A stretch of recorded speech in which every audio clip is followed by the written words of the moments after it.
कि बहुत बड़ा मामला हुआ था यहाँ बरेली में, फाइनेंशियल फ्रॉड का मामला आया था, जिसमें कि श्रीगंगा इंफ्रा सिटी लिमिटेड के कई लोगों के खिलाफ FIR भी कराई गई थी। उसमें एक बड़ा डेवलपमेंट ये हुआ है कि उस कंपनी के जो डायरेक्टर हैं राजेश मौर्य, उनको हम लोगों ने गिरफ्तार कर लिया है और उनको हम लोग फोटो प्रोड्यूस कर रहे हैं। अभी तक की जो हम लोगों की इन्वेस्टिगेशन हुई है उसके हिसाब से हम लोगों ने 135 इन्वेस्टर्स के डॉक्यूमेंट्स हम लोगों ने अपने कब्जे में लिए हैं। उसके हिसाब से हम लोगों ने 67 करोड़ के अराउंड का इन्वेस्टमेंट अब तक हम लोगों को प्रूव हुआ है। 67 करोड़ का अभी इन्वेस्टमेंट आया है।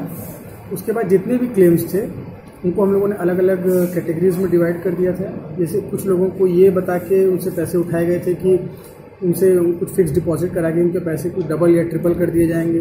कुछ लोगों को ज़मीन रजिस्ट्री कराई गई थी। कुछ लोगों के पैसे बिटकॉइंस में इन्वेस्ट करने के लिए लिए गए थे। तो इसमें अलग अलग कैटेगरी वाइज हम लोगों ने FIR भी दर्ज की थी और उसकी इन्वेस्टिगेशन हम लोग अलग अलग कैटेगरी वाइज कर रहे हैं। तो अभी तक हम लोगों ने कुल मिला के 8 गाड़ियाँ भी सीज की हैं, 21 अकाउंट्स फ्रीज किए हैं। लगभग इसमें 10 लाख रुपए की संपत्ति अभी तक हम लोग फ्रीज करा दी गई है। और बाकी की जो चीज़ें हैं वो हम लोग रजिस्ट्री कार्यालय से अभिलेखों से मिलान कर रहे हैं, निवेशकों से उनके डॉक्यूमेंट्स ले रहे हैं, जिससे कि उनके क्लेम और जो ये कंपनी के डायरेक्टर जो ये लोग बता रहे हैं उसको आपस में हम लोग वेरीफाई कर सकें और पता कर सकें कि अगर कोई फ्रॉड हुआ है तो कितना फ्रॉड हुआ है, कितने लोगों ने इन्वेस्टमेंट किया है और कितने लोगों के पैसे अब तक वापस नहीं किए गए थे और कितने लोग के पैसे वापस कर दिए गए थे। तो ये सारी चीज़ें हैं, इस पर इन्वेस्टिगेशन अभी हम लोग की चलेगी और फिर हम लोग। सर, अभी तक की पूछताछ में क्या निकल के आया है? कौन कौन लोग थे इसमें शामिल? ये जो ठगी का जो प्लान था पूरा, कैसे खाता तैयार किया इन्होंने और कहाँ से इन्होंने जो जनरेट किया है, वो जो सारी रकम है वो कहाँ लगाई? देखिए, इसमें जो स्ट्रक्चर तैयार किया गया था उसमें ये हुआ था कि कंपनी खोली जाएगी और उस कंपनी के कुछ ऑफिसेस खोले जाएंगे जिसके हेड्स को ये लोग टीम लीडर्स वगैरह भी कहते थे। वो लोग क्या करेंगे कि पब्लिक से पैसे उठाएंगे। पैसे उठाने का माध्यम ये हो सकता है कि भाई वो लोगों से इस नाम ज़मीन के रजिस्ट्री के लिए पैसे उठाएं, इस बात के लिए पैसे उठाएं कि लोगों के पैसे कुछ पर्टिकुलर परसेंटेज इंटरेस्ट उनको दिया जाएगा, कुछ लोग के पैसे डबल या ट्रिपल कर दिए जाएंगे।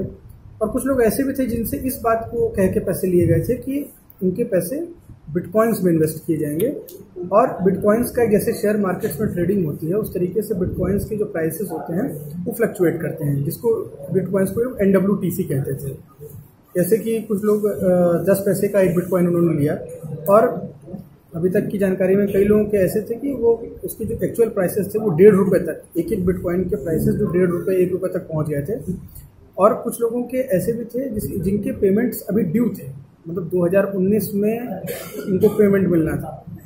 तो अगर देखा जाए तो वो एक्चुअली अभी तक ऐसे डिफॉल्टर वाली बात नहीं थी, बट फिलहाल हम लोग बाकी जो इन्वेस्टर्स हैं उनके भी हम लोग डॉक्यूमेंट्स ले रहे हैं और ये पता कर रहे हैं कि कितनों के पेमेंट्स उन्होंने डिफॉल्ट किया है और अगर कोई धोखाधड़ी हुई है तो कैसे हुई है और कितने की हुई है। टोटल कितने करोड़ का मामला था ये?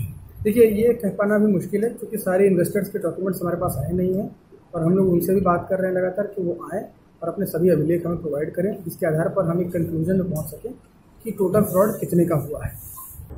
ये तो पुलिस ने ब्रीफिंग में सभी बता ही दिया है आपको विस्तृत रूप से।